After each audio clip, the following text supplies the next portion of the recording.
Ladies and gentlemen, you're welcome to another conversation today. And today we are having the fourth day of our conversation. It has been a very important week, the International Women's Day, and it was celebrated on the 8th of March 2021. And we decided from the Sunpon Social Service to bring up an empowerment week for women, whereby we had diverse conversation and diverse topics.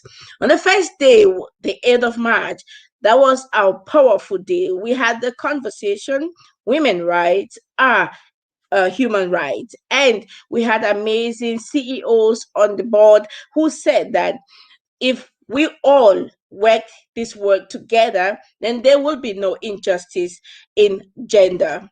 And then on the second day, we had amazing speakers as well, Batimona Abeke and Idrissa Ome, who gave us tips and tricks how to overcome violence, and especially against women. They also said that we have gender based violence. So not only women go through, but men also face a lot of violence.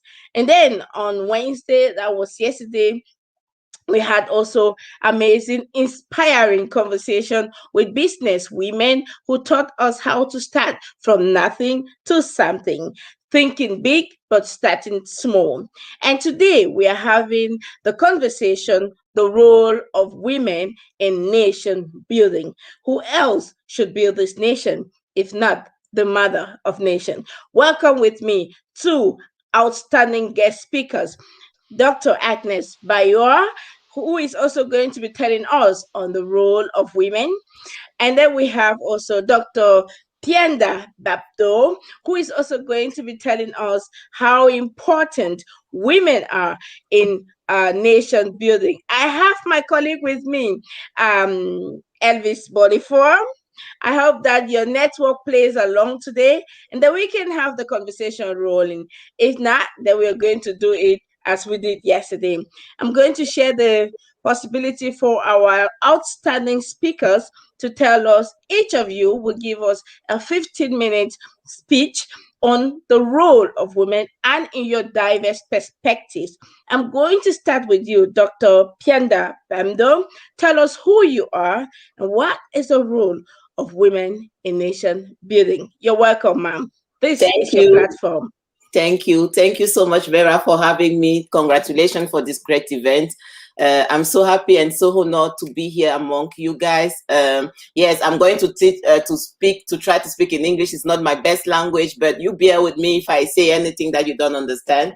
So I'm Mbianda Papdo. I'm a gynecologist. I'm a mother of three. I'm married and I'm living in Germany, where I also practice my medicine. So yeah, it's always thriving. It's always exciting to talk about women. As I told you, I'm a gynecologist, and yeah, I'm working all the day with women. Aside, I'm also an entrepreneur, and I'm also a book writer. But let's talk about women today. So, the role of the woman in our community. We're coming from African community, and yes, I just want to talk about the woman first. Who's the woman in the creation? So I welcome everybody on the talk and I say hi to everybody. I can't say if anybody is watching or anything, but I will beg you and I will ask you to leave a comment or to leave a like or anything so that we know that we are not talking alone and that we know that there are really people watching us. So a woman, I'm so glad I'm a woman anyway. So I think a woman is the bone, as Vera said, the bone of the creation. If you're a Christian like me, you will know that the woman was not created to wait for anything. The woman came when everything was perfect already. The Bible tells us that the woman was created after the man, after the animals, after everything in the creation. So she just came in a world that was waiting for her for something to make it more perfect as it was already. So for me, the woman is just the crown of the creation. Okay, and she was not taken from the mold as the men. She was taken from something that was made already, that was almost perfect. So taken from something clean and well settled, and out of that man God made the woman the best of his creation. So for me, the woman is the best the earth can bear. And yeah, as a gynecologist, as I said, I can really monitor it closely. What are the particularity of a woman? So in the creation, the woman is also the unique creature that can bear, that can create, that can give life. So a woman is somebody that can multiply anything she touched. So can you imagine a seed, the man's seed planted in a woman, in a womb, and after 9 months you get a baby? So that's something very, very interesting. I think we sometimes forget about it. We lose ourselves. We forget about the beauty and the magic of the creation, of procreation. And even yesterday I had a night shift, and yeah, I had 4 deliveries. And yeah, you can really see how a woman can stand in the midst of this pain that we call contractions. And this is something very, very empowering about the character of a woman, of what a woman can do. A woman can do several things at the same time. A woman has a kind of intuition, and she can sense things like yeah, she cannot explain what is happening, but she knows that something is happening. And she can also stand the pressure. If you see a woman in the delivery, she passed through all the steps.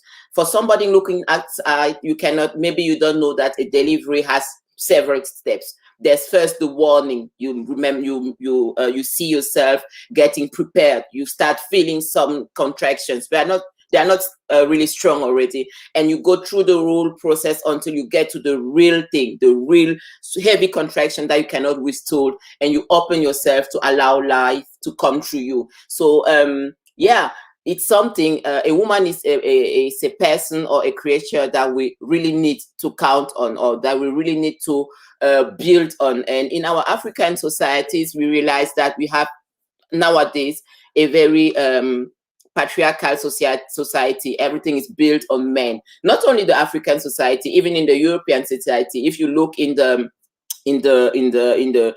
female, how they call it, in the different societies, like agency or structures, you realize that almost 80% of the leaders are always men in different organizations. Okay, and yes, in our African society, we also realize that okay, the woman is almost back only to this role of being a mother. Being a mother is not a small role, don't take me wrong, but what I'm trying to say is that a woman has so much to offer. When we look at her intuition sense, the way she can sense some things, the way she can really perceive some things that the mind alone will not perceive.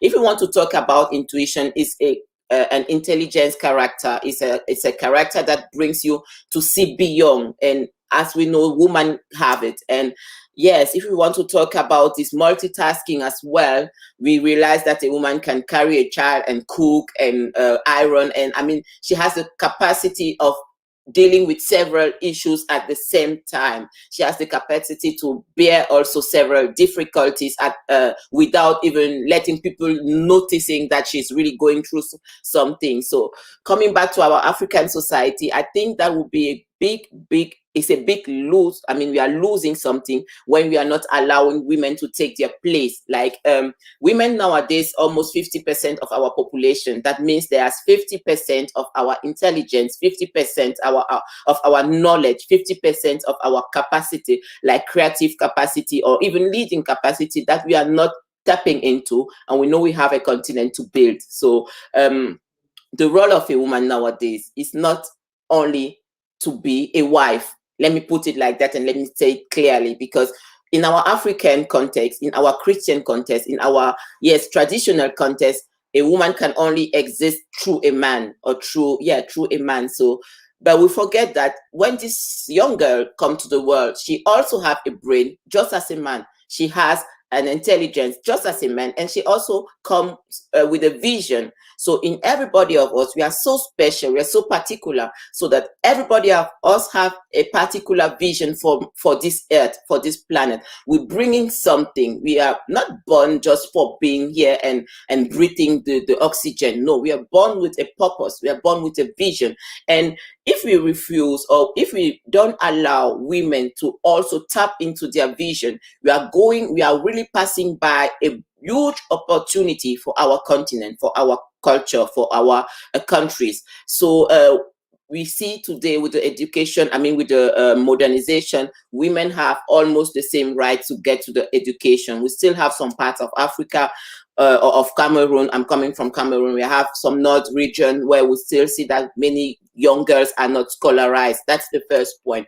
We need to get the education to our girls as good as to our boys if we really want to tap into their opportunity of building our country. So we will start by the education. We need to educate our girls, not just to tell them how they need to clean the house, or how they need to take care of their man, or how they need to take care of their children. This is fine. This is all fine. But we need also to train them to dream big, to create things, to also participate in the life of the community. As I like to say, a woman, or every woman are different, right? We don't have the same dreams. I, for myself, I'm a medical doctor. I'm working in the hospital, but also have this entrepreneurial fever. That's why I started with Afro Natural. That is my brand for African product for natural hair, because I believe in God, and I believe that He made us perfect the way we are. We just need to get to know ourselves and to learn to love ourselves. So yes, this is the aim of this line, this cosmetic line, to take care of our natural hair. So why? Because I have it in me. I have it in me, and we all have it. We all have passions. We all have passions sleeping inside of us, and all these passions, they are capacities that are not yet explored. If you feel in you the hunger for doing something, that means that you have it in you already. It is your duty to really improve it, or to let it live, to bring it to life, to form yourself, to educate yourself, so that you can really give it out to the world. Because as I was saying, you didn't come here for nothing. And for many women of us I'm living with, or I'm also doing coaching, many women I'm talking with, many of them, when they are pregnant, or when they start their career, they get married, they start a career, at the point of the day they must stop because they're getting pregnant. And for many of them, it's the time where, okay, I have to slow back on my career. I have to see what I'm going to do. I'm becoming a mother, and that is it. I'm becoming a mother. To become a mother is the best thing that can happen to a woman. I really believe it, because you're giving life. But it's also the best time, because the society offers you some time, some you time, where you can be on your own. You will not get stressed at work. You have some maternity leaves, so that you are paid to stay at home and to make that baby. And while you are creating this small human being in your womb, there's also a chance to create something in your mind. For me, that's how it happened, how the Afro Natural started. I was pregnant with my girl, and I had plenty of time, and I start ruminating and looking inside inside of me, and searching for what I want to live, what can be beyond me. And yes, I want to appeal, it's an appeal to every woman watching now. You are not too small. You are never too weak. You are never too insignificant. You also have something to contribute. Everybody of us have something to contribute. You can live you can use all the opportunities the life is bringing. So yeah, I think my time is up already. What I wanted to say is that we have a role to play, and it is important that we decide to play our role, and also that the society allows us to play our role, because we are missing so many geniuses, we are missing so many capacity, we are missing so many creative ideas, all because many women are put it really in quotes, only doing their homework, only taking care of their family. And that is also a big thing, because if you want to dedicate your life to your children, dream something for these children and create the geniuses you want to see in the world. We are creators. We give life, and there is nothing we cannot do. Thank you very much, Dr. Papdo, Mbianda Papdo. We are creators, and there's nothing that we cannot do. Thank you. We're going to come into the conversation proper after the speech as well of Dr. Agnes Baryoh and Agnes Dr. Agnes Baryoh is going to give us also the historical aspect of the bravery of women in the past and maybe compare that with the present. Ma'am, you're welcome. This is your platform. Thank you for being Thank you here. very much. Thank you very much. First of all, thank you for the invite. I'm happy to be here. I'm happy for everyone watching, and I believe that we're all going to be empowered and stronger even after this. Sure. Yes, I would like to. I wanted to look at the historical part because sometimes I think there's no future without the past. And so, if we want to change something, then we have to look also at the past, and also as an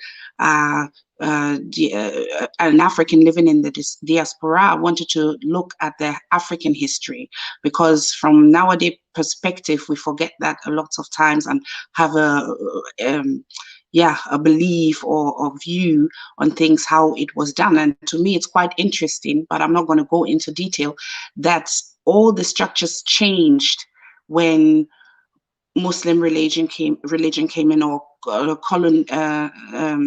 colonialism came in, and so on and so on. But so I would like to give you something, and I start with a historian, Afro-American historian and Pan-Africanist, a friend of Sheikh Anta Diop.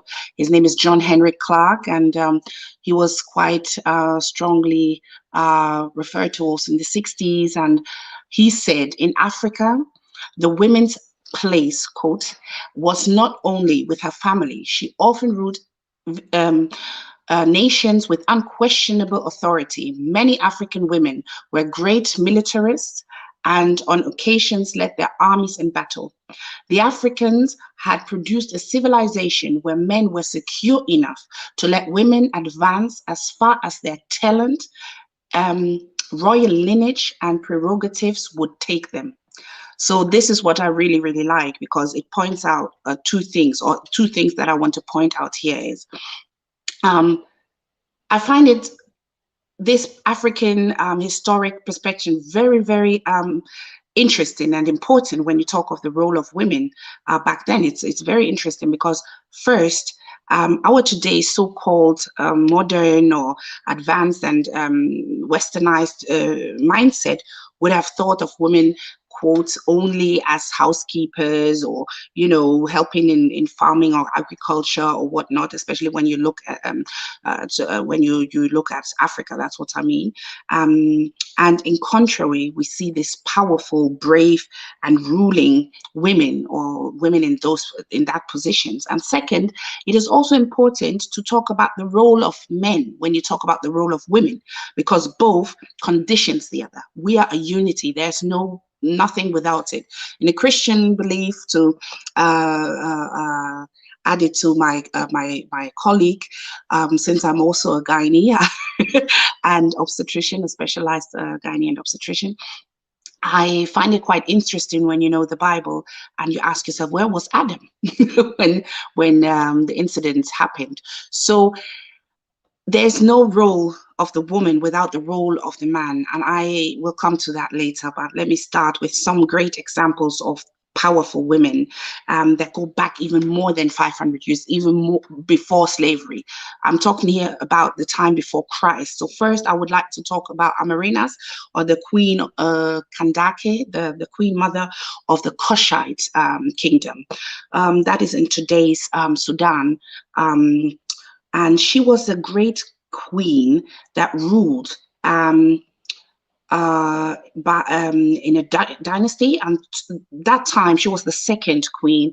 The Kushite kingdom was ruled by 7 female queens, which is important. She was the second, actually. And she ruled.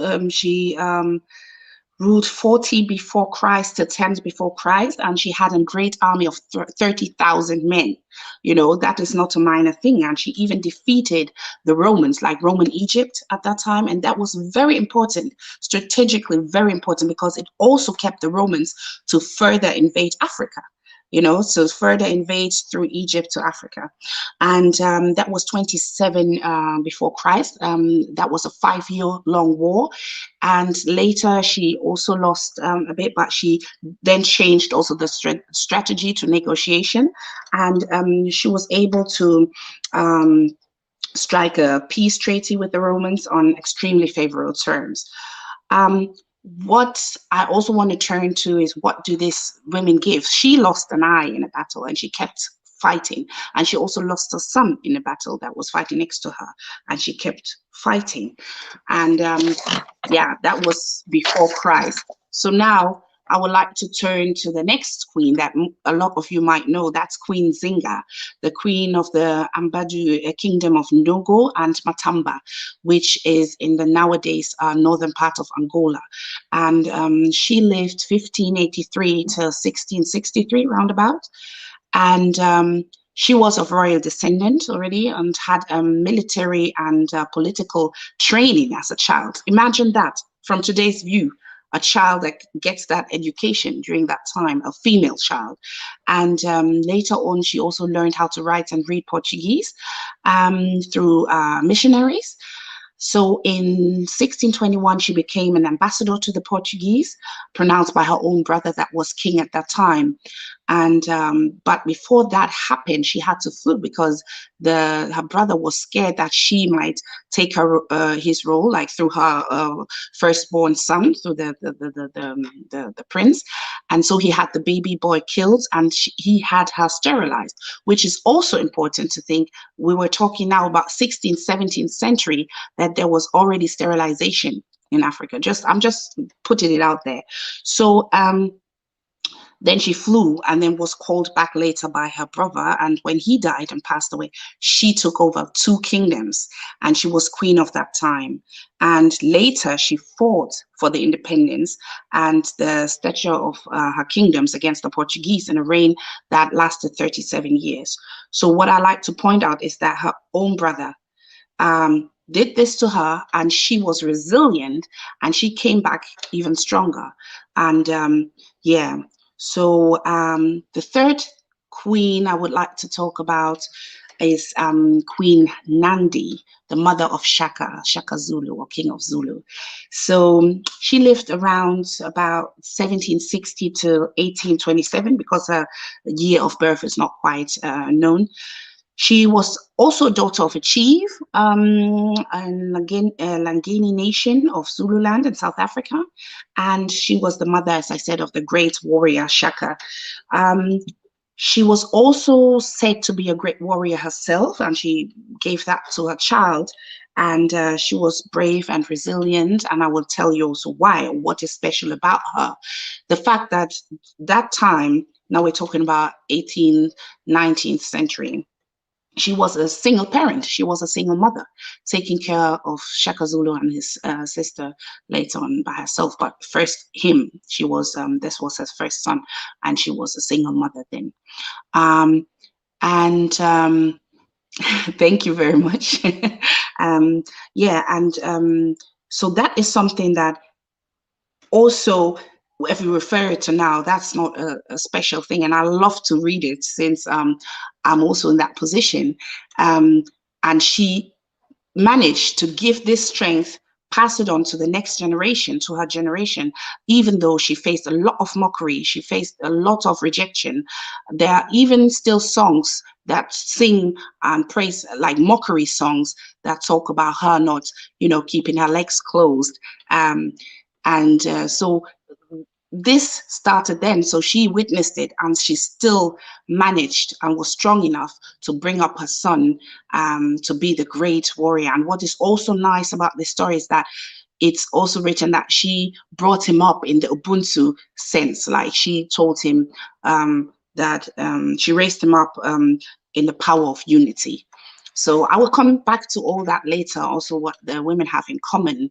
And last but not least, I would like to turn to or look at the legendary Dahomey Amazons. I would like to use the native name, which is the Matu, the Mino, sorry, the Mino, and not the Dahomey Amazons. The Mino means our mothers, and the region where they are. Thank you. So the region is today or modern Benin. So you know where they are. And the Mino was an all-women army. Can you believe that? An all-women army. And they were formed or created by King Hanik Baja. I don't know if I pronounced it right, but yeah, in the 17th century,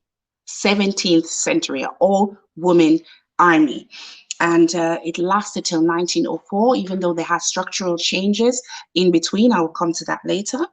They lived in the palace. The women all lived in the palace with the king, and they dedicated their life to the weapon training, battlefield, and protecting the king. And later also the king's daughter till death, and then the other following kings. So especially in the 19th century, the king through that time, the King Gizo, he put a lot of money also and budget into the military. And then by that time, he added male and female imprisoned people or slaves into the army. But before, it was just a mainly all-women army by free Dahomey people, free female Dahomey people. The Mino took a prominent role in the Grand Council, debating the policy of the kingdom, which is also quite interesting. That means they were not only fighting in battlefield, but they were also taking part into politics. You know, and now we're talking about people going onto the streets in the 1970s here because they were partly not allowed to even vote, or, you know, in Switzerland, it lasted very long. And that time, the 17th century, they already took part into politics. So that was, I was amazed when I read that, or yeah. So they also fought in the First Franco-Dahomean War, and in the late 19th century, and the French or Europeans participating, they wrote later that it was very, very admirable to see these women fighting hand to hand. They were really strong hand-to-hand fighters. And what is special about them is that, as I said, they lived in the palace, so most of them were legally married to the king, but also they were not allowed to still not be part in a married life. So he was not really having a loving affair or something, or you know, with those women, but he belonged to him and they lived there as his wives. They were recruited in young age, mostly teenage girls, and they had to be virgin girls, and they were not allowed also to childbear, to give birth. So that says they were they had a sacred status. And so what I would like to say, or when I compare these women, is also that all these incredible women have a thing in common, and that is the early sacrifices, or the sacrifices for their communities. That's what I would like to say. And this requires retelling their strengths, their resilience, everything, but also the sacrifice. What else do we see through these women or stories? I would say the intelligence, the bravery, the strength, the endurance, the love for others or their children, the wisdom, and this is what is combined in women as well. And I come to the conclusion that women are adapting to changes, like Queen Mother of Kandake, who fought even with one eye and after losing her son. And then she went from battling to negotiation. And women act wisely and patience, like Queen Zinga, who flew in order to keep her life and then came back powerful, even greater than she might have expected, like Queen Nandi. And women are sacred, brave, and fearless, and strong, like the Mino of the Dahomey Kingdom. And women are selfless, loving, strong mothers that can bring up a powerful and great next generation, like Queen Nandi. So all this said and done, to me, the role of a woman in community development is to stabilize and nurture the root and the roof, the treetop of the living tree of society. So if you look at the family as the smallest structure, then I would say in a family, the mother is the foundation, and she gives everything she has. Whether it is the food, whether it is the love, the care, the knowledge, the education, she gives everything, not only to the children, also to the man. And this is also what I want to turn to. There's no great woman without a great man as well. So, and this was said when John Henry Clark said it, there's the men were able to let the woman be and to rise with her capacities. So it doesn't mean every one of us have to be a queen. Everyone, I mean, in a political sense, or has to be a queen with that power, or has to be in the army, because we're all different. We're diverse in unity, you know. So I'm sorry, I'm talking too long. I have to come to an end, but I love this topic, Vera. So I can't hear you. I can't hear you. Go on now, conclude it so that we can now come into the conversation proper. Yes. Okay. So what I want to say or point out is that we have such a great role and power that mostly we're not aware of. And this, the roles of these women, I just wanted to say, it requires, or it shows that they are role models. I looked at it and I said, wow, this is my lineage. That's where I come from. So there's nothing, no boundaries. I can achieve a lot of things. So I would say we women, we are great role models for the next and next and next generations. And we have to step up. And if you know, it also something happens with you psychologically. If you know you are a role model, then you step up to it, because you know, no one wants to embarrass themselves, when you know you've been looked at. So I would say it's very important today to also talk to our girls, to the next generation, and show them the great role models that we have or we had, and so you can rise with this knowledge in your heart and your brain. Thank you very much. Wow. Thank you. This was a history hour. Hey, thank you so very much, Dr. Baryoh. I was just wanting to hear and listen. So for sure, we're going to have another time for conversation to get all the history that is behind. Thank you very much, also Dr. Papdo, for the amazing modern conversation and inspiring conversation that you also shared with us. Now let's get into the conversation proper and have these questions, and you all can answer it, so it's not to address to any particular person.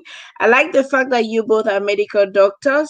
It was so purposefully made, because either you're both gynecologists. It was also intentional, because we understand that you will exactly know from all the structure from your work what a woman really can do. Dr. Papdo, tell us more. When you heard the story, the generational story, the history Dr. Baryoh just spoke about now, what comes in your mind as a woman? Proud. I was so proud. I'm proud of you for bringing up the stories, for the research, and thank you, really thank you for taking the time to educate us about it, because sometimes when you don't know where you're coming from, you are shaken, you are not bold enough, you are not really courageous. And sometimes, as you said, when you don't have a role model, you don't really you cannot even imagine some things because you think, yeah, it's not possible. But when we look at it and how some strong women could stand in the midst of men, in the midst of foreigners, in the midst of enemies even, and really defend their land, I'm just proud, and I feel that, okay, there is so much to achieve and we can make it. We can make it because, yeah, if they did it in their times, with the struggle they had in their times, there is no way we will not do it in our time, the struggle we have today. So, yeah, grateful. Thank you. Thank you. I am also particularly grateful because this gives me really another power and another strength, Yeah. another resilience, another the spirit of, hey, all things are possible. If Yeah. they could do then, with the very limited skills or whatever they had, material, so to say, what about us today, right? Now, my questions to you, Dr. Baryoh. After getting this history, what would you say is the reason that our women today are somehow less resilient than in the past?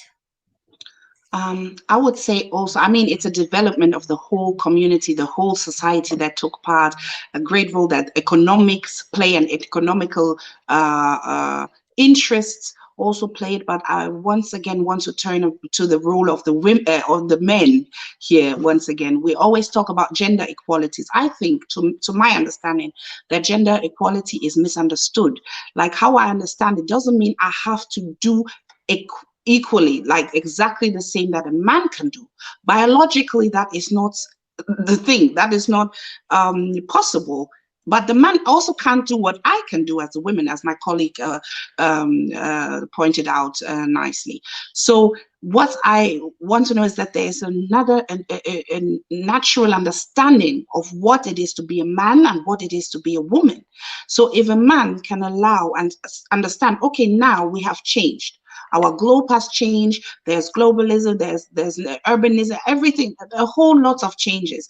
The women also go and work and are breadwinners, but on the other hand, they still also have this aspect of childbearing and taking care of a family or taking care of elders. This is still something that mostly belongs to a woman. So we can do things all together, but don't forget, we are emotional creatures.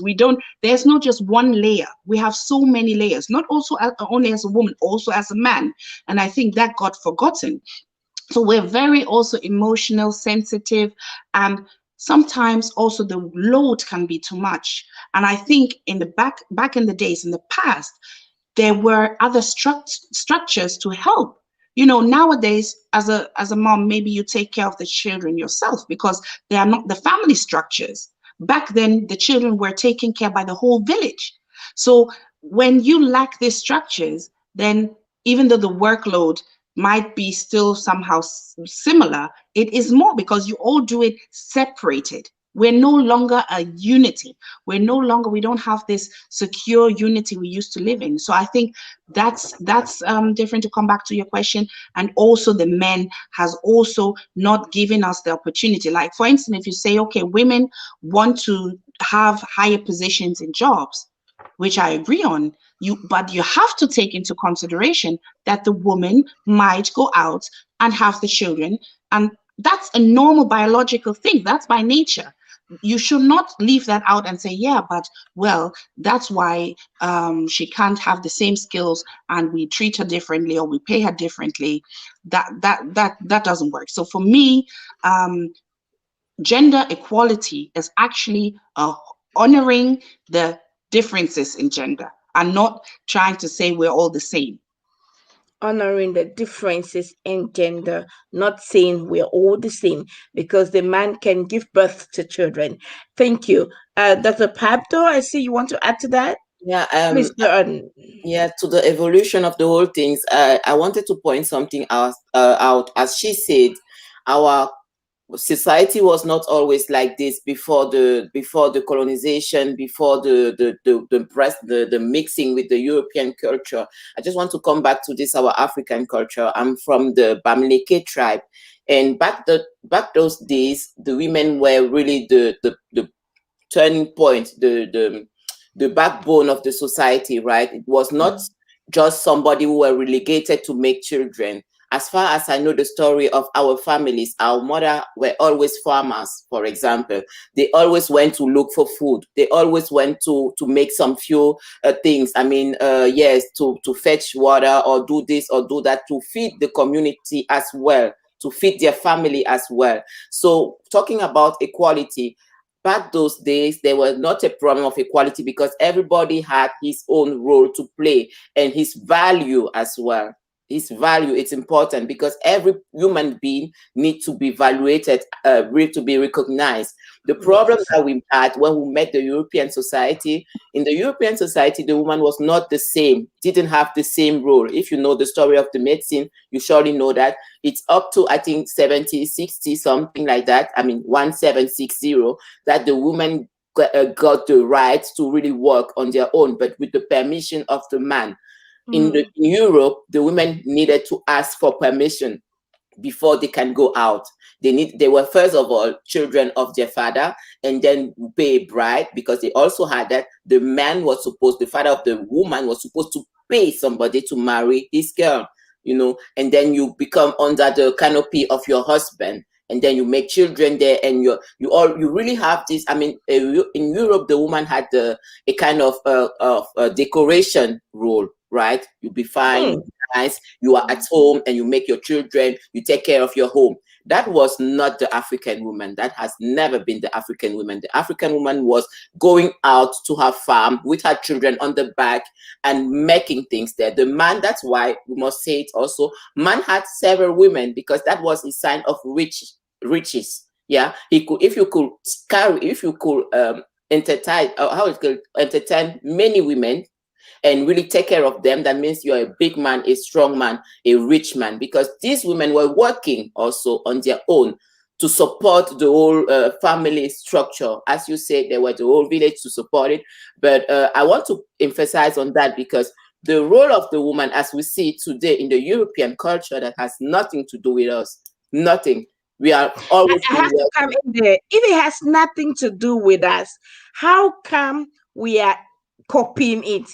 And because my husband will say that a photocopy will never be an original. Now, okay, yeah. Thank you. Just when we got to know the European culture, you realize that our fathers, our men were really strong in the village. They were like patriarch.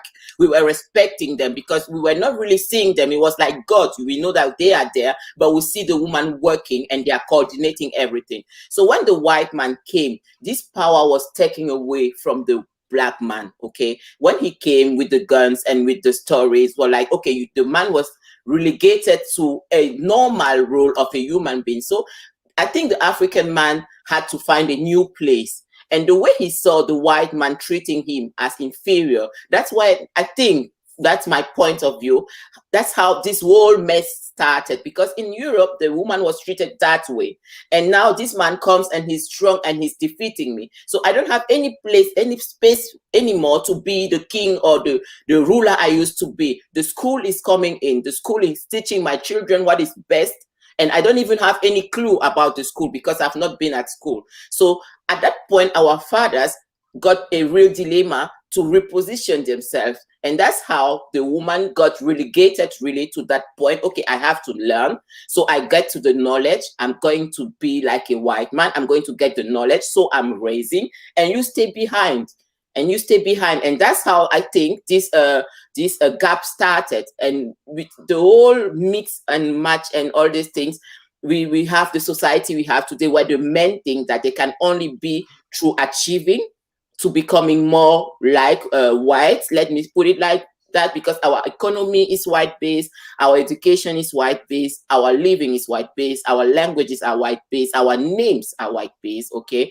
And then to be like that, I also take some things that I see there. Okay, now I'm a man and you are a woman, you have to be submitted, you have to do what I want you to do in order for me to raise, you have to step back, and here are we today. So I think there's a big education, a big re-education that should be made in seeing how our forefathers, how were they living? Were they in competition? No, because as you said, what a woman can do and what a man can do. Yeah, I want to come back to that as well, because before we need only the strength of the body. So that's why to cut the wood or to carry some heavy load, that the man should be there doing that. But the new world is the brain. It's no more this physical strength. And women has the brain as men do. So we really need to rethink the whole concept and put everybody in the game so that we can work together, as you were saying, but knowing that, okay, we must redefine, we must talk about it and redistribute everything. I mean, I know some couples where the woman earn more than the man, and that is not a problem, or some couple where the man is at home and take care of the children the way he can, and that's also not a problem. I mean, the world today is about growing together.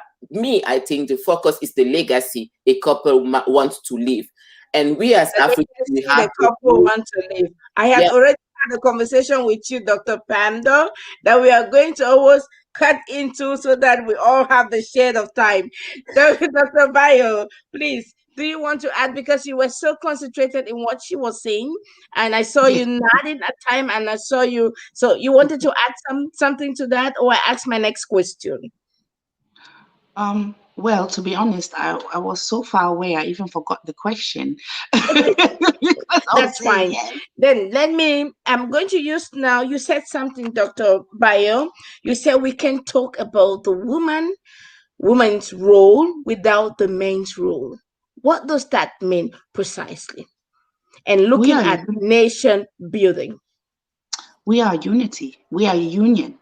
No matter, first of all, it doesn't matter the gender. If you have a spiritual understanding also, and you have a higher level of, with your spirituality, then there is no gender also. We're gender fluid, to say. First of all, we are our spirits. We are the legacy of our ancestors. And when we understand that, then there's no way you can see us apart from each other. It's just, we're, even as brothers, sisters, there's no such thing as division. That doesn't, as a unity, there is no division. So that means even if I might not like someone, or not be close, but we have to be together because we're one. I am through him, he's through me, we are one. So and if you talk about it in a relationship, there's no thing without the other thing, because it's like a yin and yang, because one time I might be the weak one, and then the partner is the strong one, and the other way around. And also, that's what I mean when I say also men are multi-layered spirits or people, humankind, even though our today's perspective tries to erase it, or did erase it, but they had all these abilities, and they lost it. And they also have a female side, not in the sense of, like we understand it today, but they also had all this, or have these emotions and all that. And what happens when you always try to only be the masculine part, then you lack on the other hand, which they say is toxic for your own sake, but also for your partner, for your the next generation. So I think all of that has to be discussed if we talk about the role of of the woman, and also if we talk about oh, thank you, Tutu. We also, we have a very masculine side as well, we women, and especially here, and especially when you talk about going into the job side, that happens with a lot of women. When you're in a ruling position, that's what happens, and you have to even show more how you're on top of other people.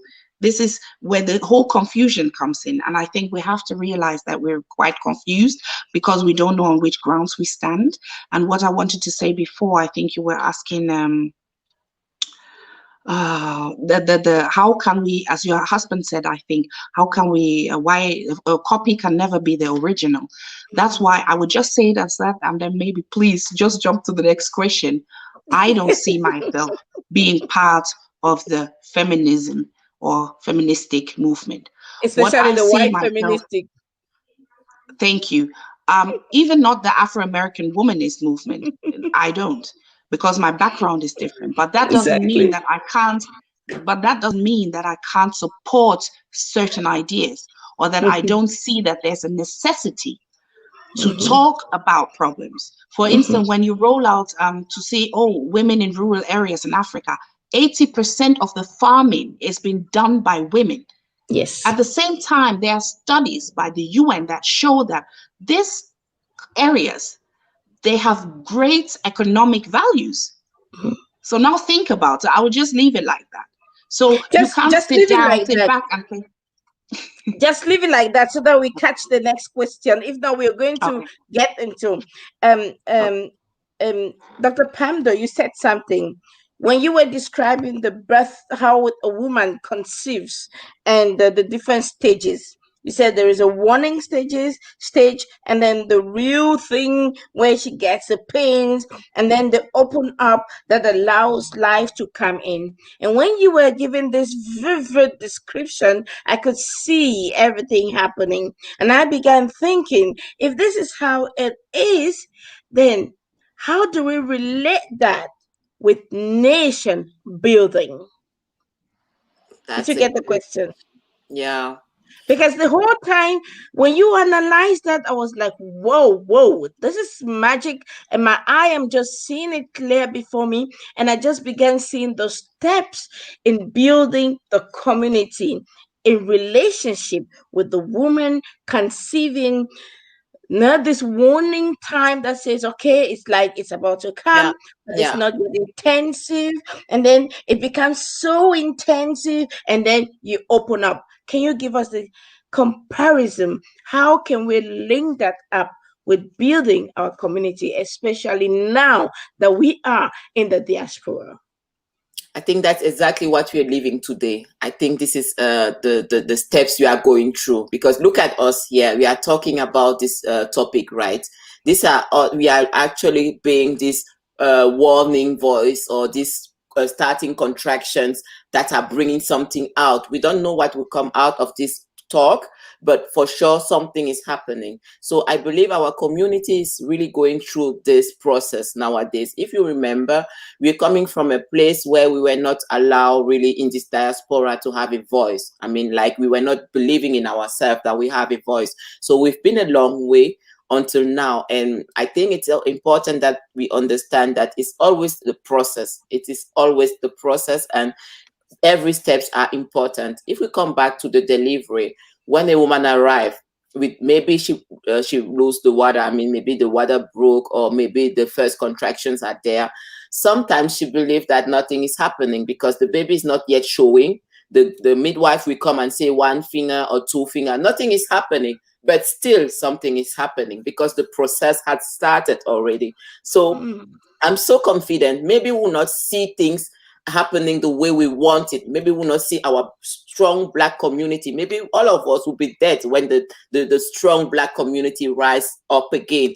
But we are all contributing in doing it. And every steps are so important. So I will say, sometimes we are facing some hardship.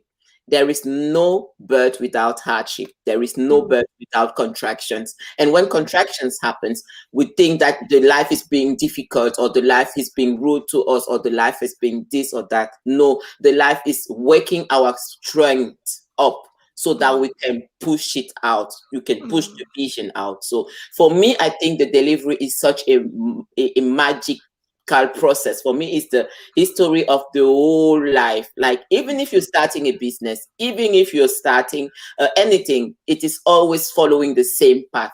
First of all, it is the vision. Nobody is saying it. It is in your womb.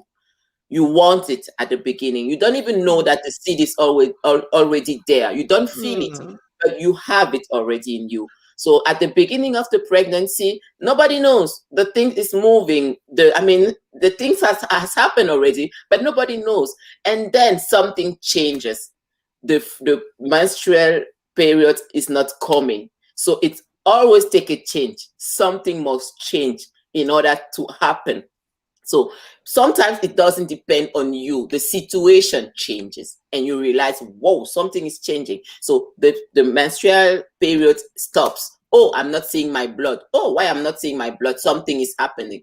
And then you come to the point, okay, maybe this thing is really starting to grow.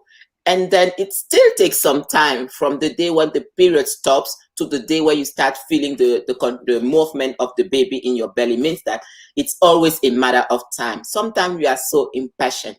Sometimes we are so in the haste. We don't want to allow life to happen, but life needs time to happen. It's true that we have such a short time on the earth. We are passing away like anything, like 90 years, or the strongest of us live 90 years is not much, but still we need to allow that time to happen. And then you start feeling the kickings. That's when you start seeing the first fruit.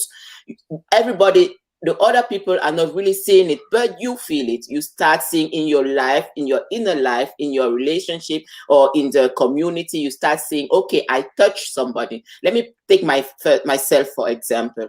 Why did I shave my hair? I'm going by natural hair. That has been like 12 years today. By that time, I was pregnant with my first boy, and I was still relaxing my hair. I was still wearing my wigs. And I was still angry at God, like, okay, what is this? We cannot go like any women out. I mean, I've studied in Germany, so all my friends were long, not natural hair, blonde or whatever. And I was like, why can't I just go out the way I am? And I put a relaxer and my hair fell down, and I was more angry again, like, okay, how am I going to go out? How am I going to live? But the answer came to my heart, like, you are perfect the way you are already. You need to realize it. So at the beginning, let me say that will be the seed. That will be like the seed. Okay, can I do it? Will I do it? I'm doing it. I take the decision. I'm doing it. Okay, I'm no more putting relaxer. Let me go. And then the people around you start noticing it, and then they start talking. That will be the first. You feel it. You feel at peace in your heart with the way you want to live, but the first hardships are coming. And then you start battling with the people around you. I'll put it at the first hardship. Okay, sometimes we really feel it. Sometimes at the beginning of the pregnancy you have a bleeding, or you have like some small contractions. But where am I going? I'm going to the point where you start talking to the people around you, and they start converting to what you're doing. They start recognizing what you're doing. They start understanding what you're doing. That will be the first kicking of the baby in your belly. Just a small crowd, not many people, just your family, your close persons. And but the movement is starting already, and then you move and you go further and further until that day when you really need to go to the hospital because the contractions are getting too much. If anybody started a project, by the end of your project, you cannot sleep anymore. You cannot eat. You cannot do anything. You are living for that project. Before you launch a book, before you launch anything, it's like the thing invaded you. You just need to work on it until it comes. That is the period of the delivery. And I believe we are getting there in our community. You are not yet there. But the point is coming. More and more Africans or Black are angry with the way the world sees them. More and more are angry with the place they are relocated, they are allocated to. And this thing is starting and growing. And the point will come when we will decide not to fight against anybody, but to fight for us to change ourselves, to adapt ourselves, and to really come together to be this community we need to be to grow. So yes, it's about delivery. It's really about delivery, I think. Yeah. Thank you very much. A time is coming. I like the conclusion that a time is coming, and I'm hoping it is already now that we are already building. Dr. Baryoh, what do you think? You are also a gynecologist. That process of I am pregnant and baby is going to come, and that pains. And then you talked about the resilience of our ancestors, those powerful women, and how they were great, mighty builders. And today, where are we? Well, I believe that we make the decision also where we are, because I would like to say it in my own. I mean, I was blessed with two wonderful deliveries without anesthetics, without cesarean, because also of the mindset. Because I mean, okay, I had a bonus. I know what was happening, but the pain is still the pain. But I didn't see it as the pain. I didn't see the contractions as pain. I just saw every contraction is bringing me my child. Amen. And whilst I Wow. was delivering, I was connected. I was talking to my children. So it is the mindset. So just please allow me to come back to it shortly. Yes. I think the foundation of the pregnancy and the community is love. That's the first thing. So it starts with that love. So the seed or what grows later is a vision and a mindset. And then it takes time. You need to be patient. You have to learn to be patient. I'm now talking as if I'm not patient, but I'm learning to be. So you learn with it, you grow with it. The way your body undergoes changes, your hormonal changes, the changes you see, the outer world can see, or the internal changes, and also what I would like to say, something transforms inside of you. The same with the community, it's inside growth. It can't come from outside, it has to come from inside. And then after that patient or that time, we overcome and you lead, and then you start to notice the changes. And then when it comes to delivery or the ending, you're ready. That's what I said. I have also other things that I do beside that. And I felt I've been pregnant for a long time with this idea. And now I'm ready for delivery. It has to come out, no matter if you like it or not. The same thing with the women. Sometimes you have women, they're so tense, they don't want to, it's like you're scared of the pain, or some are even scared of, am I going to be a good mom? What is going to happen afterwards? All this emotional mixed things. And I think they come because we lack role models. We lack seeing in this context. We lack seeing people with proper families, or with showing us how to take care of the children, besides the midwife that will come home for a couple of weeks. All these things that leads to insecurity, and you're not sure of what you're going to do. So that leads to you even tensing up at the end stage, maybe of pregnancy, or of delivery. So at the end, I would say, when you overcome that step, that's always when you do something. And then the last step can also be a hard step again, because you're not quite sure where it's going, and you get doubts again, this devilish thing telling you no, don't, because it doesn't want you to succeed, or you're self-holding it back. But when you overcome that step, and the same during delivery, there's one point you really have to go over the pain. And after that, it's like, whew, then the head is born, and you feel like, okay, well, that was this one like seconds, where you have to step over it. I will never forget it. But and then you're like, wow, I know. You're so, oh my God, whoa. Then you have to even hold back, not to push. You have to breathe, so to keep quiet, to calm down, so you won't tear apart, Yeah. And that one also, I'm blessed again. Nothing, no seizure, nothing. So, okay, my children had small heads. So also be aware of who you mingle with, be aware of who you mingle with. So, and then if you overcome it, this is the most beautiful thing that you will hold in your arms. And this present also, I would say, a society where you achieve the greatest. If you have this vision, this understanding, and this togetherness, and you work together, you plan together, you're patient with each other. I think that's how I would understand the comparison between pregnancy and delivery and community building, and then the role also as a woman. Because as I said before, the woman is able to stabilize the family throughout changes, because she leads the family through it. So if, for instance, kids, they go to kindergarten, then they go to school, you're the one that back them up. You go this process with them, and you tell them it's okay, and the love still remains. So you're going to be okay. So I think this is also what women are able to do, and where the necessity of women comes into any kind of community, how small or how big it is. But I still want to say, all the brothers listening, that doesn't mean we always have to be on the front. That doesn't mean we have to do all the fighting.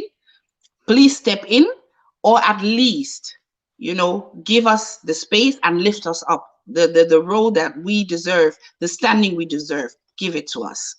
So that's, and I'm so sorry, can you repeat your question again? We get to another one again, but okay. I want to paraphrase this. I like this. You said we need love, we have a vision and mindset, and then we have patience for that. And this community building comes from inside, it grows from within. We get pregnant about that, and then we are ready. And when we are ready, we're going to push. And when we push now, the development comes up. Amazing. I'm just listening with so much passion to see two gynecologists, two women. I hope we are not here in our hospital to give birth to children, but we are hoping that when the ladies and men and brothers and sisters get out here, they really have gotten something. I'm so, so happy that I did the moderation today. Actually, my colleague would have done the moderation, but because the network has always been very bad, I said, let me jump into. So I'm so happy to be privileged to have these conversations with amazing women like you. Thank you, ladies and gentlemen, for joining us. We have some comments, extremely long for some. I'm going to read a comment of Isam Eric. He says that I think it's long. That's why I'm not putting it here. Yeah, now then I'm going to be covered. Okay, I'm covered and you are there. He says, I think we are always missing to share all the great examples of what many women are doing or did during the history. Rosa Parks, US, the King Mama of the Bamon region, late before colonialism, or the fantastic women who did the calculations of the NASA to bring astronauts to the moon, etc. Women are at the forefront of the COVID fight, but today the way we are doing business is not bringing the woman to the place which might be their place. Does it sound like what you were just saying, Dr. Baryoh? Well, first of all, I wanted to go back into this history before all the separation of brothers and sisters, which is important. So I wouldn't have chosen these examples, but yes, thank you very much. And yeah, I think that's exactly what I was trying to say, that if you give space, you can expand. If you don't have space, if the space is narrow and tight, it's hard for you to expand. So if you don't give women the space, how can you also in the same sentence tell them, yeah, then elevate, then do so? Because in the constitution, the right is there, but the circumstances are not allowing you to have enough space. So thank you very much for that comment by a male Yes, listener. it's Eric, and I had a conversation with him today, and I wanted to. I'm going to say it out loud here, Eric. And I said, Eric, I wanted you to have a conversation on another topic, and he said, Oh no, Vera, I really don't care for that topic. Then I asked him, really tell me, what is the topic you really care for? He said, topics that improve lives of people. Then I said, which topic exactly? And he responded, women empowerment. Great. Wow. Thank you. So I was so happy, and I was hoping I was going to see him here. Dr. Pabdo, would you also agree to what he said? What do you think? Yeah, I think it's so important what he said, because it also points out the responsibility of men in this story, in this problem we are in. We cannot diminish it. We cannot relativize it. We really have a problem nowadays with the place allowed to women, and it's important that we understand what we are missing. We are missing great talent. We are missing great creative mind. We are missing great, because women can find some solutions in a creative way, really go out of the way to find some solutions, and this is what we are missing, because the world is running so fast.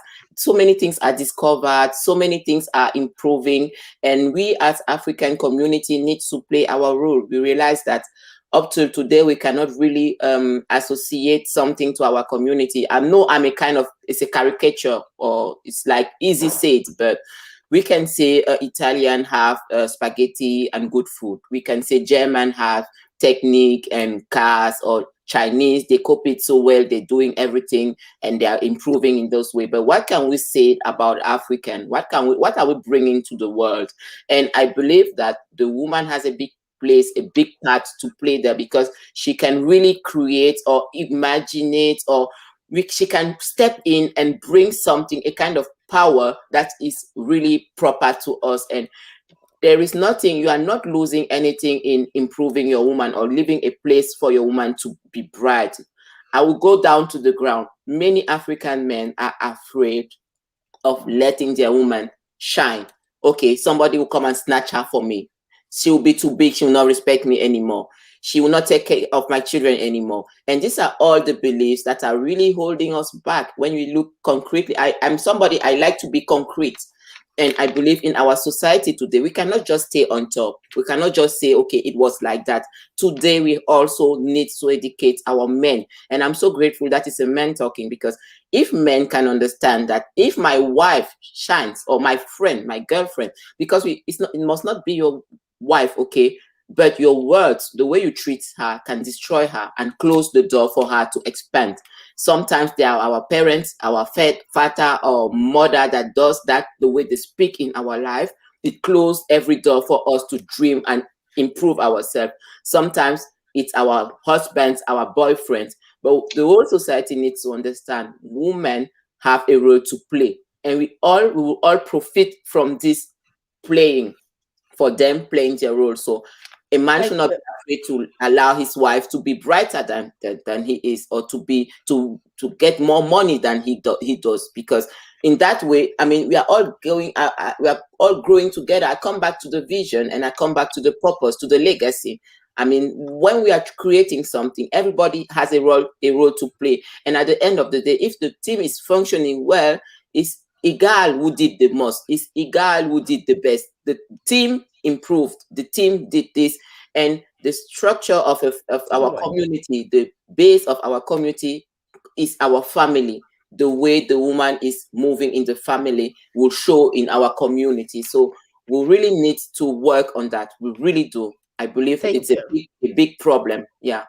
Thank you. Dr. Baryoh, I saw you raised up your hand and she said something and you immediately raised up your hand. What was that? Yeah, that's the first time I disagree slightly. I think that we as Africans, we bring everything to the table. There is no great invention without Africa. I know. If we haven't been exploited, if we would haven't not been exploited, there wouldn't even be any resources for a lot of things that is going on in the world today. So I would say this is also very important for the mindset and the understanding of who we are. If we can't leave that out. So if we see the development economically, structure, whatever, it was always there. If you look at math, the science of math, if you look at, if you look at algebra, if you look at the universities, this university structures, if you look at gold, and I don't know, whatever you want to name, it is from Africa. That's the root where it started. I'm talking but anyway, yes, I'm talking about present. I'm talking about now. Yes. I'm talking about today. So I am living in Germany. I'm coming from Cameroon, and I think if we look at it today, the way my children that are growing here are looking at it, I mean, yes, the story has been changed or whatever, but now today we are talking about German knowledge. No need of story or whatever. Today we are talking about Chinese rising. Today we are talking about Italian who has been through a crisis, or Greece that has been through a crisis. Okay, we're talking about Africa standing against COVID. This is something we can emphasize on and do some research to understand why it is like that, and to come out maybe with the best medicine of the world. But our African countries are not really following up on that matter. So, or searching why. I mean, that's what I am trying to put out.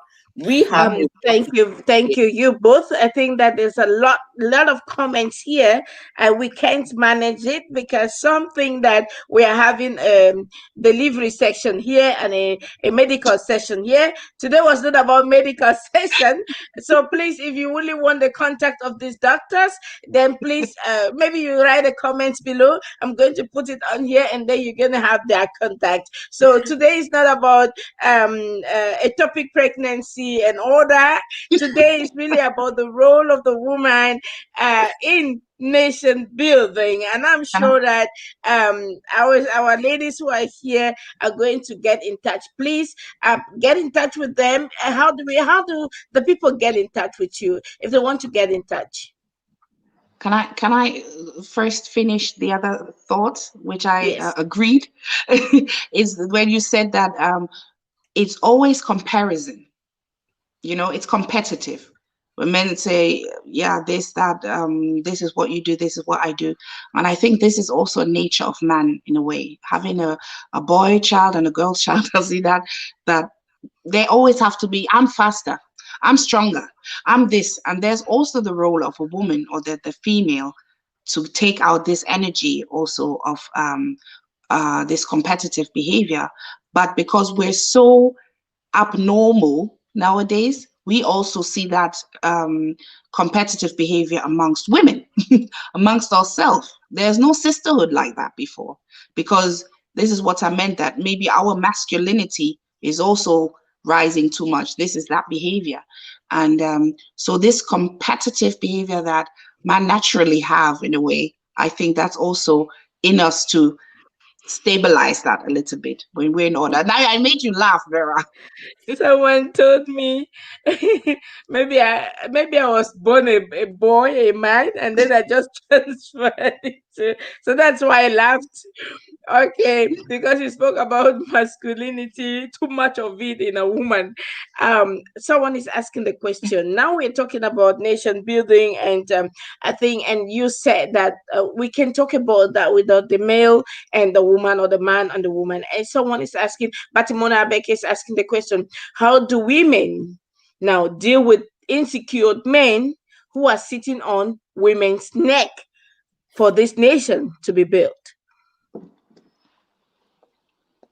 Any of you can start.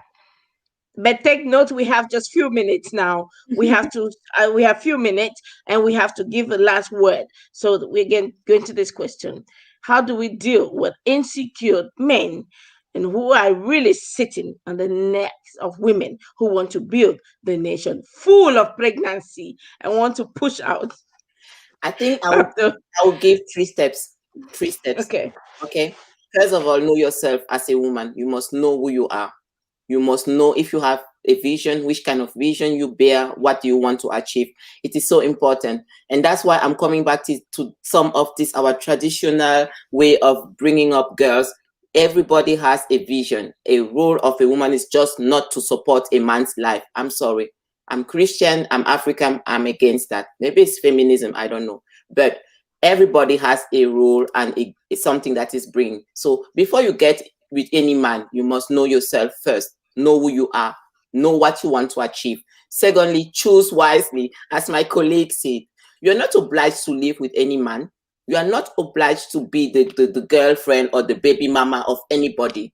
You can choose which seed you want to multiply. I'm so sorry. Sometimes when I speak, some people think I'm too outrageous, or I don't know what. You have the obligation to choose, because you are the one multiplicating this seed. You are, like she said, big head. You choose before. Look at the head before you get to make the baby, because it's going to go through yourself. Choose wisely. You must know yourself first, but choose the man with whom you want to live, because it has to do with yourself, with your future, what you want to achieve in this world. Choose which man is good enough to be part of your life, which man is up to your standards. Don't lower your standard to fit anybody, to be the wife of anybody. No, you will find this man, because I believe in the law of love, of attraction, or God willing good to us. That means this man that will do you good will come to your life. The second point was choose, and the third point would be love. We teach true love. Okay, we teach true love. I'll just put love, because when you're married already, you have that man already. He's there already. So okay, if you really believe that you can make it with him, then you will need to express love. That means teaching by love, by showing, by really understanding his lack, his understanding that he's not yet there. He still need to learn. I mean, and sometimes you just invest in your children. If you see that there is nothing to save anymore with that old man, okay, I will raise a boy. I will love my boy, and I will teach that boy the way he should be for the next generation. Because at the point of the day, what's the point? You are married already, you have this man already, and he's sitting on your neck. Or okay, then raise your girl or raise your boy with the love, with the necessary love to allow them at least not to make the same pattern. I mean, yeah, that's what I Thank would you. say. Yeah, because to get a man down from your neck, I will say you go away. If it is not working, that would be me. I will say, if you realize that your destiny cannot be fulfilled with this man, he's sitting on your neck, and you try love, you try to really pamper him and take care of him and strengthen him, and he's not changing, you cannot heal him, you will not change him, and you will not die there because you have something to achieve. So move away. That will be the last point. Move away. I'm sorry, move away. And yeah, and the life would keep happening. So that's for me. We still rise. Thank you. Dr. Bayo, do you want to add to that? Thank you, Helene, for this Dr. question. Pamdo said, know who you are, choose wisely, love, and then move away. Okay, thank you, first of all, Helene, for that question. Um, I think if I think about it in a working place area, not relationship, for instance, working place, a boss or a co-worker that is sitting on your neck also, I would say, first of all, everything is wisdom. You have to act wisely. Sometimes you also have to sleep overnight and rethink. And, as I said, we're emotional beings. Sometimes you study your emotions first before you act because you have resources. If it happens to me, then I make sure I have backup. I don't come against him myself. I make sure I have people who witness this, who can also testify to this. And then we come up together because this is something, especially insecure man can deal with. Many people, they notice when you're scared. They notice when you just like little kids that gets bullied in school. If there's something that finds your weak spot, they will every time they will go against it again.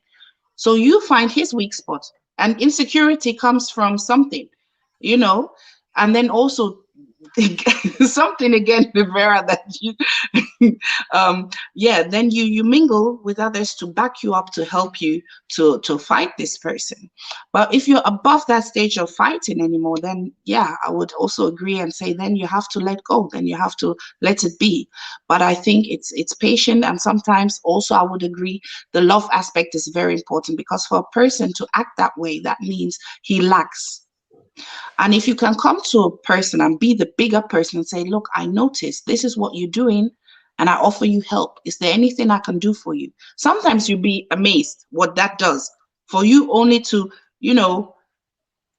step to them and say this. But if it is your partner in a relationship, honestly, I also think I couldn't deal with it. But working Okay. place, I would say it's a different thing. So thank you very much. Eric Esam is saying, please adjust the question because there's many men out there with potentials to help women. Thank you. I paraphrased what you said, Eric.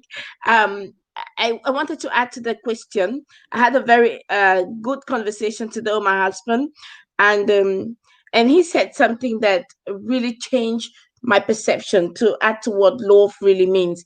He said that most of the time, we it is grace. We do not even realize, they do not even realize that they are harming the very people they really love.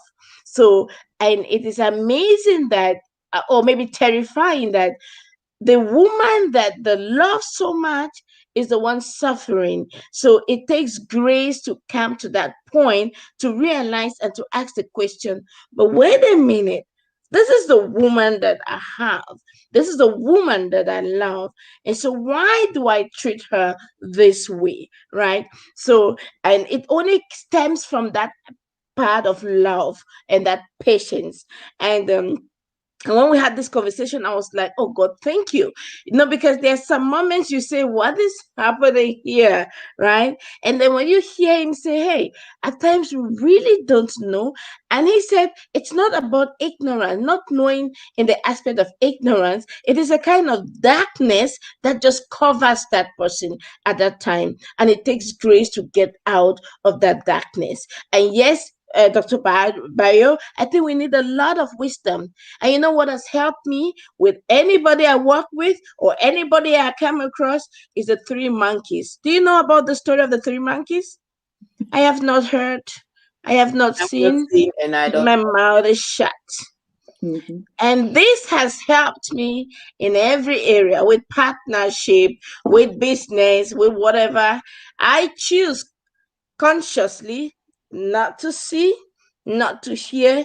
And if I don't see, if I don't hear, I have nothing to say, right? So I just do like Robota at that time. I do what I've been asked to do. I act the way I've been asked to. So, and it takes a very mature person to get to that stage. It takes someone that's really understood. Hey, you know what? I can let my baby die because of one human who is trying to pull me down. And therefore, I consciously choose not to see it, not to even hear it, so that I can focus on what I am called to do. Right? Thank you. Please, ma'am, you have 30 seconds each to give a last word of encouragement what the role of woman is in nation building. We have 3 more minutes, but I give you one person, each of you 1 minute. Maybe you start. I will stop you if you exactly at the time we are going to stop. We are going to stop. So give us your last word, each of you 1 minute. I know you have a lot of things Yes, to Vera, say. you start. No, no, no, I'm not starting. You are the one to start. I'm hosting you both. I haven't Oh, done it. my These colleague, you women. started. You started first, so you end it first, please. Okay, I can do that. I just have a small technical problem. Okay. The point, 30 minutes, 30 minutes, 30 seconds to say what? The role of the woman. Okay. Your Um, concluding statement, an my concluding, encouraging word. okay, my concluding statement will be to every woman watching. You are particularly special and blessed. You are more than enough. You are more than enough, and never allow anybody to tell you that you cannot do this, you cannot do that, you are not good enough, you are not articulated enough, you are not beautiful enough, you are not smart enough. There is always a place where it is your kingdom, where you can reign. So find your kingdom and reign there, because the world needs you to be the queen you need to be. I mean, we always say queen like a joke, but a queen is somebody. I mean, I like the virtuous woman in the Bible. When we talk about the virtuous woman, there's a place I always like. She gives orders to her servant. I'm telling to my man, you want me to be virtuous? I don't have any servant. Which kind of virtuousness can I have? I need servant. So what I want to say, I'm laughing, but you need to improve. You need to live a life where you're improving every day. Today you own one, tomorrow you own two, you own three, you own four. You need to have a sense of development in a way or another. So I cannot tell you be a sailor or be a doctor or be a I don't know what. Whatever is in your heart, which passion is in your heart, is worth enough for you to raise up and allow it to develop. And it is in your power. You will not stand and say it was because of my man, it was because of my child. Nine. It's because of you, because you didn't take the courage you needed to take to stand on your own. So I will encourage every woman, take your courage, believe in yourself, and just be the woman you want to be, the woman the world needs, because you have something to offer. So that will be my last word. Thank you. Thank you very much, Doctor. Thank you. Dr. and Agnes, please. Okay, so before I said it with the root of a tree and the tree talk, now I would end it medically also. I think we women, we're the backbone of society, we're the heart of society, and we're the brain of society. Whoa. And look into the mirror. And this is why I gave you the examples of these queens. Know you are a queen. And when you tell yourself and you acknowledge it, you will act like it. And you will also force other people around you to be your servants or to act to you the way you are. Because if you know your worth, you put your crown up and you go out, this will come back. The way you see yourself, this is what you're going to achieve. This is what you're going to get in return. So everyone know you are queens, you have the ability, and you don't have to be like anyone else. We're all diverse and all unique and individuals, but in unity. So Thank Lots of love to everyone watching, and Lots of thank you love once to again you. for the Thank you. platform. Thank you. Thank you. Lots of love to you both. Thank you. A very powerful conversation today. I really appreciate you both. Dr. Bamdo, thank you very much for the amazing conversation, for the blessing. Thank you very much, Dr. Agnes, for really blessing us with this historical moment. I could want to ask more and more, and hoping that we're going to have seasons for more and more. Ladies and gentlemen, thank you very much also for really giving us the gift of your time. And please, after this, make sure you go back to the comment section and answer some of the questions that we could not answer today. 1.5 minutes or 90 seconds is really, really little for such intense conversation, and more to that, to such outstanding guest speakers. So we could not do you much favor today. Hope we meet again next time. Tomorrow is another day, and we're going to be having a powerful conversation to women in leadership position. Hey, someone said just now, if I may borrow your words, that the women are the backbone, the brain, and the heart. I leave you with these words. Hope to see you tomorrow for another conversation. And until then, take good care of yourself. God bless you. Bye bye. Bye bye, everyone. Bye.